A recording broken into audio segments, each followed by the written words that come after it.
嫁到这边的越南人多吗？现在要拉到12点，天啊，这网得多大呀！上集聊到，我准备从广西南宁搭火车入境越南，并从北越一路行游到南越。离开上集的防城港市后，我继续前往中越边境城市广西东兴市，探访中国唯一的金竹聚居区。你好呀，我是阿树，欢迎回到我的频道。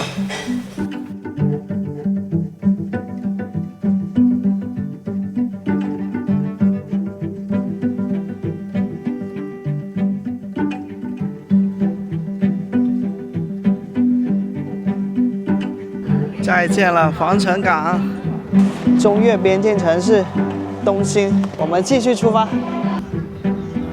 出发了。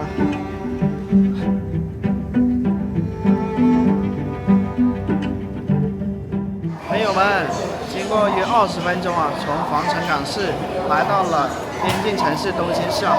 在列车上我就发现了很多来到这边的游客呢，都是为了出境到越南旅游的，因为在车上就看到他们这个整理护照呀，一些这个越南币呀等等的啊。在东兴火车站已经出现了越南语了。大家可以看到这里有5辆公交车，有去国门景区的，有去这个望尾金滩的。我还有2天时间啊，所以今天我先住望尾金滩吧，那里赶一下海啊，然后看一下日落日出的。然后明天呢，再从望尾金滩前往东兴市，就各玩1天。录像的，师傅，你了解金竹吗？56个少数民族之一啊。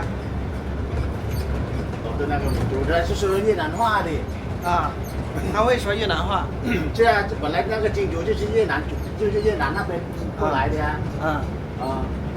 所以我现在要去的就是中国唯一的金竹聚居地啊。啊，你在万北金滩那边。都是金竹。我是壮族的。你是壮族的啊？广西最大的民族壮族自治区。壮族话跟越南语像吗？不像，不过跟泰国语，你上到农村里面跟泰国人可以沟通。真的？哦，真的。中途还要换1辆公交车。也太惨了。再见，谢谢。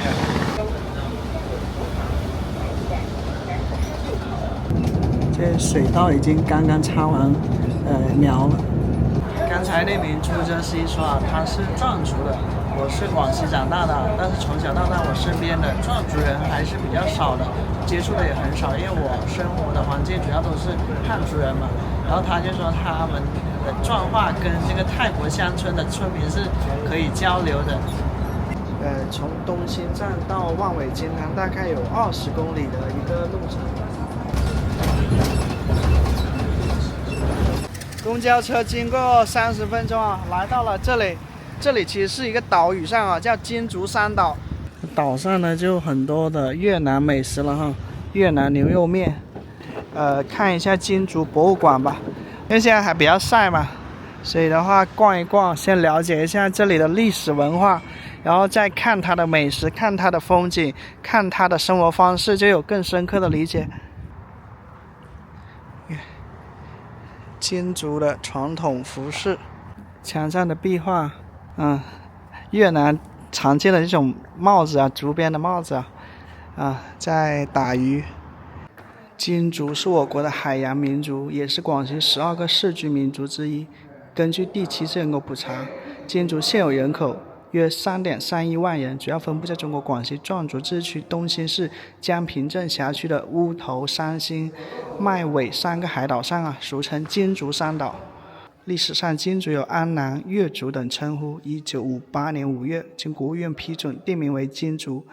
你看，中国56个民族里面金竹属于是人数非常少的少数民族之一它排在第43名只有3.31万人口。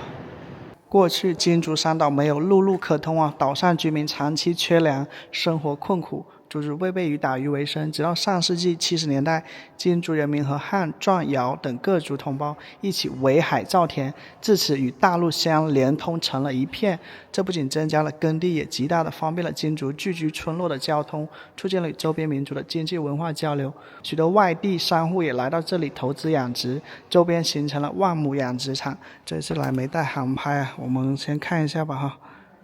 金竹山岛，在先秦以前呢，这个中原王朝啊，称这个东南沿海的一些古族群为百越，包括今天的海南呀、广东呀、广西呀，还有这个越南北部的这个地方的一些古民族为百越。包括今天居住在中国的金族啊，其祖辈是明朝初年16世纪初因追踪鱼群来到了山岛，也就是金竹山岛，之后便陆续定居下来了。像这一幅图呢，就详细介绍了这个金竹山岛上的金族居民是从何而来啊。大约在明朝的时候呢，他们是从这个越南的涂山地区跨海迁徙而来的，至今呢也有500多年的历史了。看一下金族的生活场景啊，10条瓦房，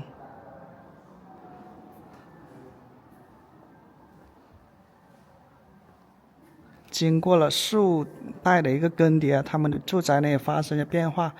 金族是一个海洋民族啊，靠海为生啊。这是他们打鱼的一些装备，这个叫什么？高鞘捕虾。高鞘捕虾是金族古老独特的捕虾南虾的方式。金族的妇女啊，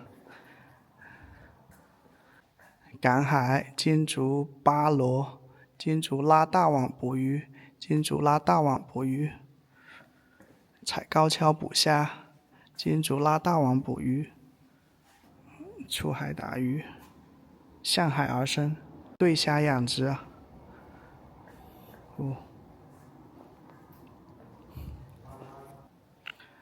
金族人民的生活场景。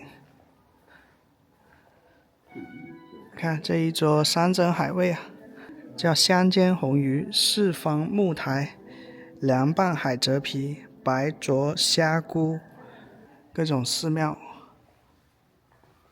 金族的信仰文化，原始宗教信仰包括海神崇拜、祖先崇拜、英雄崇拜，同时还受到道教、佛教等传统宗教的影响。金族的一个哈节，最隆重的节日，迎神队伍出发。怎么让我想到刚刚去过的湛江那边的一些游神明文化呢？哈节去祭祀的一些寺庙亭宇。金族哈节是金族最重要的传统节日，持续1周左右。南字是金族先祖们效仿汉字的结构，经过改造使用演变形成的金羽化的方块象声文字。金族的传统服饰简便飘逸，朴素又不失美观。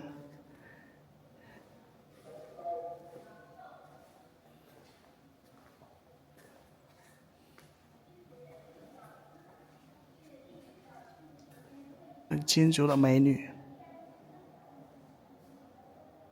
金族的传统民歌，跟越南的奥黛是不是有似曾相识的感觉？这是金族最重要的节日哈节的一个哈亭啊。电视里在播放着制作金族美食风吹饼的一个影片。看一下金族的美食啊，金族粉丝鱼露制作啊，鱼露、金族鱼枕，还有海鸭蛋。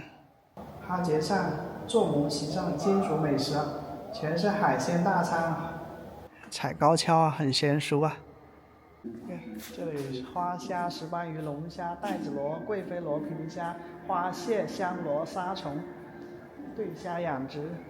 好了，我们现在租一辆电动车向海边出发。金族长寿老人，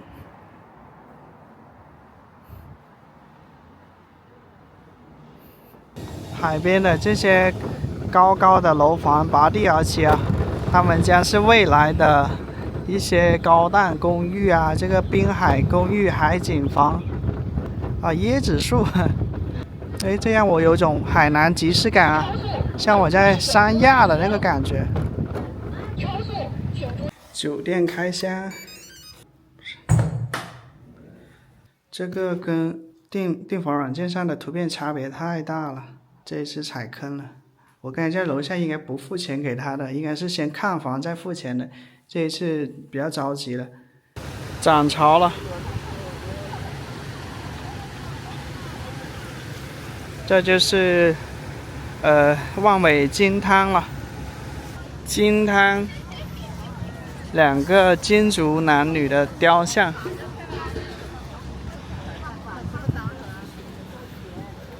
现在排队拍照环节。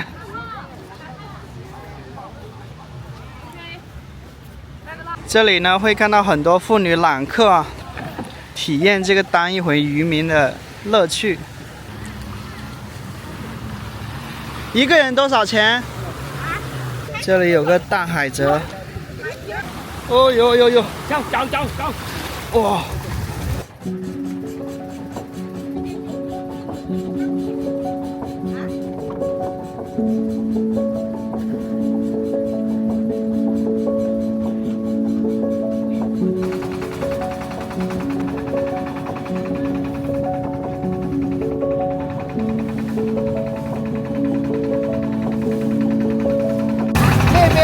越南东兴市是一个中国唯二的，然后既沿边又沿海的城市啊，它跟越南只有一水之隔。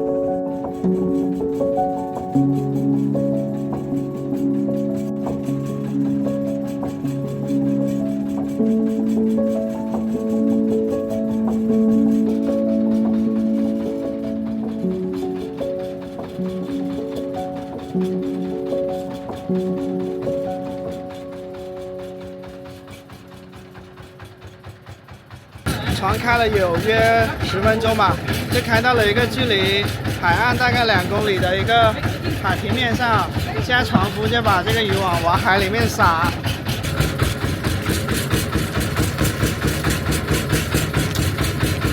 师傅，我问一下，您是金族的吗？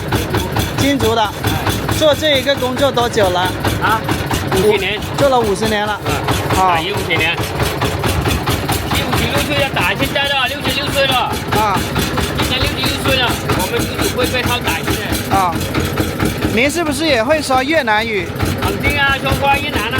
啊，会说会听。我们以前的祖宗越南过来的嘛。哦。我们祖宗啊，在我们的，在我们儿子的会说，到我们这个几代不会说了。啊，说普通话了。越南的那边越南。啊，那边叫越南，师傅说了。这个是什么意思啊？鱼，你吓了我，你不敢，你这个鱼会乱跑嘞。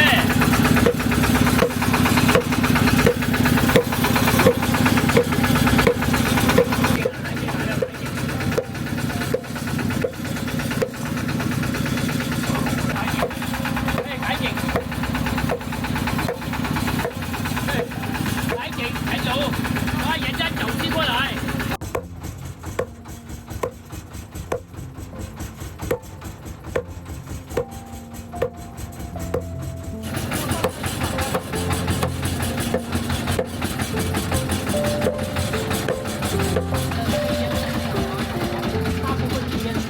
对呀、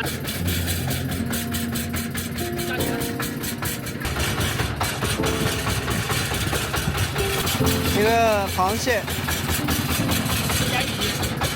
甲鱼。哎呦，这海鱼还挺不少。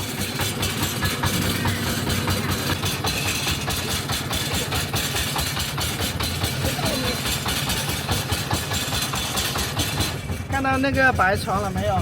看起来飞快的在海面上飞驰啊。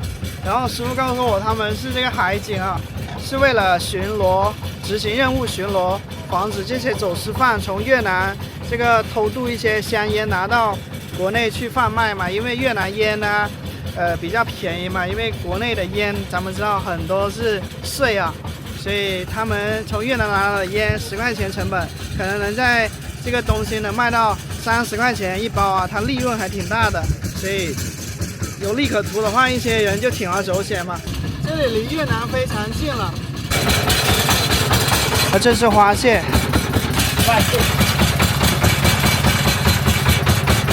现在呢，船夫呢就开始把这个鱼给整理一下，然后把夹在上面的小鱼给抠下来啊。在海上待了约50分钟吧，现在就回到海岸边了。这一次旅行结束啊，20块钱的旅途挺好，开了眼界了，增长见识了。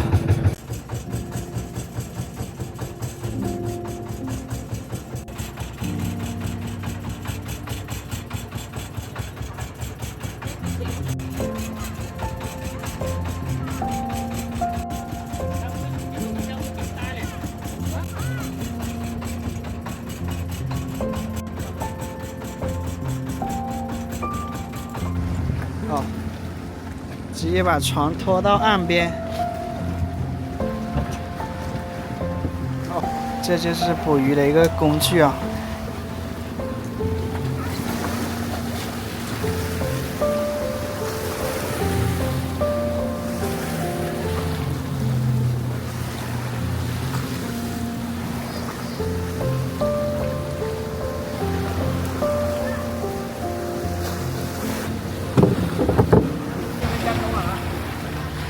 我们姓苏的，姓苏啊。好，谢谢你啊，下次再来啊。好嘞。哦，这天气好的话，相机拍起来特别漂亮啊。你像这位大叔这一单哦，1个小时就挣了180块钱。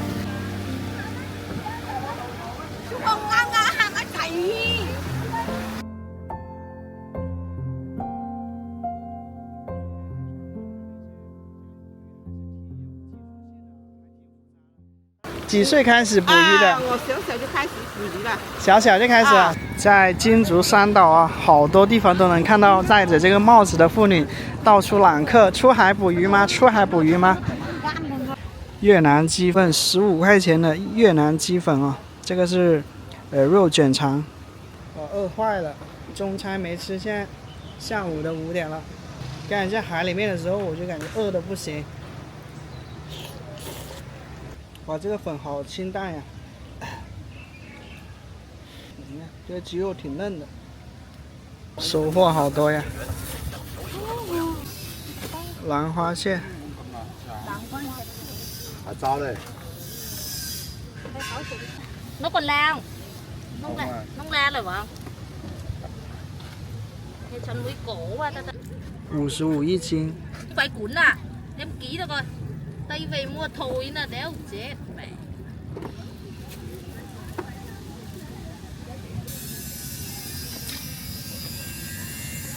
严禁打击偷越国边境人员。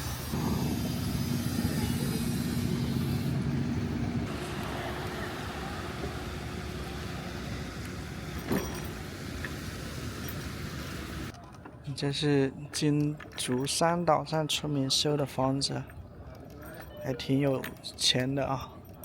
开的都是日本车，又是奔驰的。你看，都是修的这个小别墅啊、小洋楼之类的。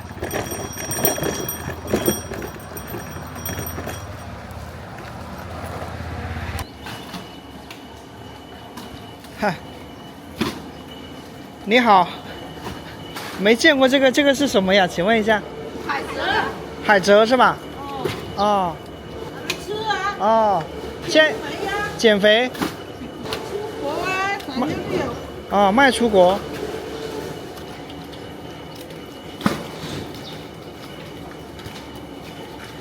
我的天，这么大！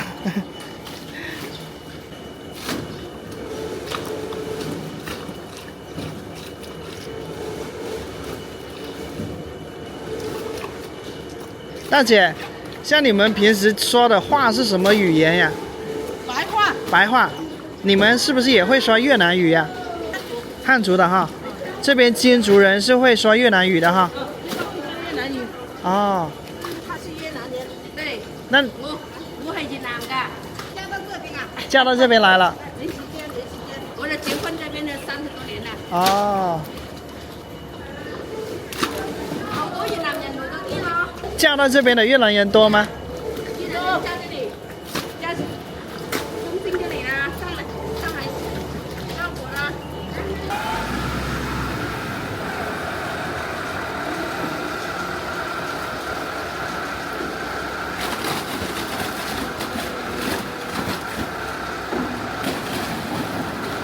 哇！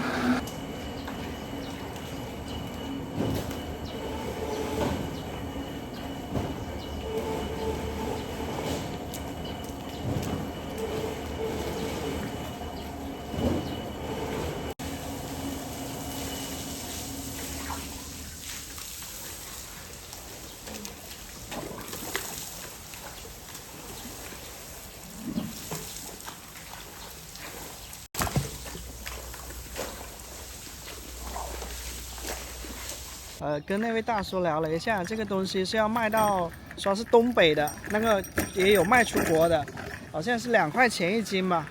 然后呢，你可以买一点拿去这个餐厅里面加工啊，做海蜇花啊什么的。基本家家都是那种小洋楼啊，还有个院子，还有个小篮球场，你看椰树，这就是村民家里面的这个资产了哈。哇，就一个院子里停了3艘船，这门口还有1艘。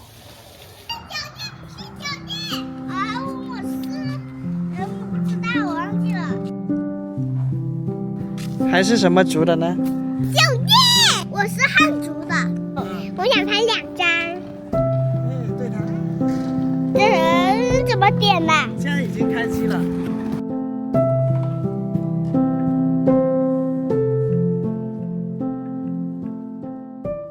你看，这小朋友对外人没有很深的戒备啊。由此可见呢，这地方还是比较，这个地方真的是挺有钱的。我发现路边到处是这种别墅，好大的院子啊！这还不是1家2家，还挺多家是这种的。这里的学校呢，就叫东兴市金族学校中学部啊。您了解祖先为什么从越南那边跨洋来到这里吗？我也不是，我也不很清楚啊。他们正宗的金族呢，会说。你不会是吧？我不会。金族还分正宗跟不正宗吗？对呀、金族正宗呢就是说越南语，就是最正宗的。金族他会说白话，还会说越南语，也会说普通话。对呀。东兴市金族学校，大哥说里面大概90%多都是金族的，还有小部分汉族的。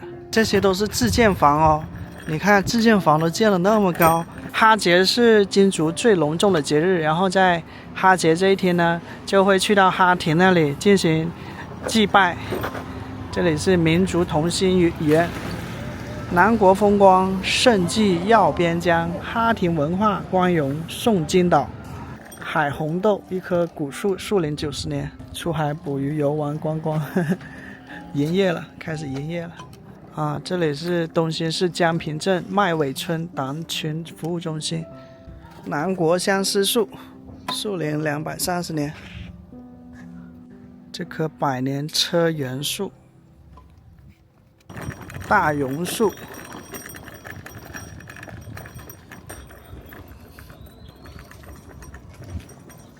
这个是风雨桥吧，有点像风雨桥啊。下面池塘。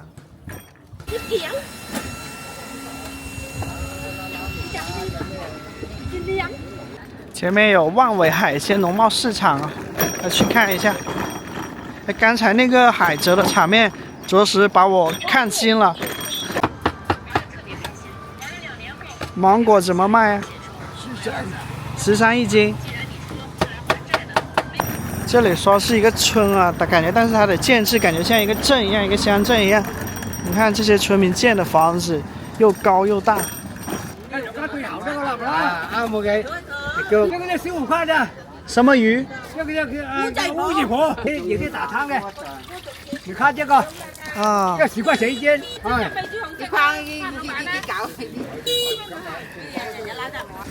金竹独闲禽传习基地。哦，一进来就看到了卖海鲜的，还有海鲜加工的一些渔民啊，他捕鱼了以后呢，他的海产品就拿到这个地方卖给这些商铺。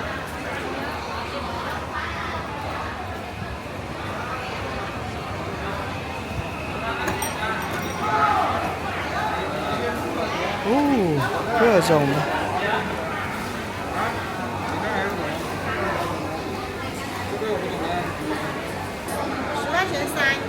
10块钱3个。啊，这个10块4个。嗯。那沙虫多少钱一斤啊？55块钱一斤。啊。白灼加工费10元一份，炒的话15元一份，清蒸18元一份。我看了一圈啊，这里主要是这些卖海鲜的档口以及这些加工海鲜的饭店啊。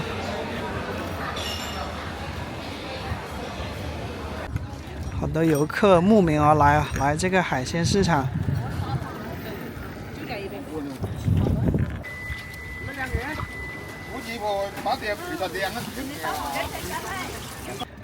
我看卫星地图啊，这片田野呢，就是这个填海造陆造出来的。现在就造了这些田野以后呢，它就有陆路相通这些小岛了。木瓜。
我阿公就是金竹的呀，我老公他们都是金竹的啊，一般坐船的大部分都是金竹的。我听说他们以前是越南然后打仗跑过来的吧，因为我们这里比较近越南，越南就在那里。啊，一艘船无论几个顾客啊，看一下这海鲜一条街，我是从那头一路走过来的，这一路全是这海鲜大排档，我就看到。这个人太少了，几乎每家都生意挺惨淡的，因为工作日嘛，也不是节假日啊。看海上一盏一盏灯，那就是一艘一艘船啊。白天呢是带游客出海捕捞，然后晚上是带游客出海钓鱿鱼啊，价格都是200块钱一艘船1小时。哇，那边海边在放烟花呀，遇上了。刚才吃饭啊，那个老板娘跟我说，她说我来的这个时候是最好的，这个时候这个海是你独自分享的。如果说你旺季来的时候啊，这个人乌泱的，然后住宿又贵，到了晚上它涨潮了以后，这个水都快淹到上面来了。白天呢就是露出它的沙滩。在金滩的第2天早上啊，退潮了，露出大片的海滩。我听说那里在撒大网，几十个人撒了一个大网。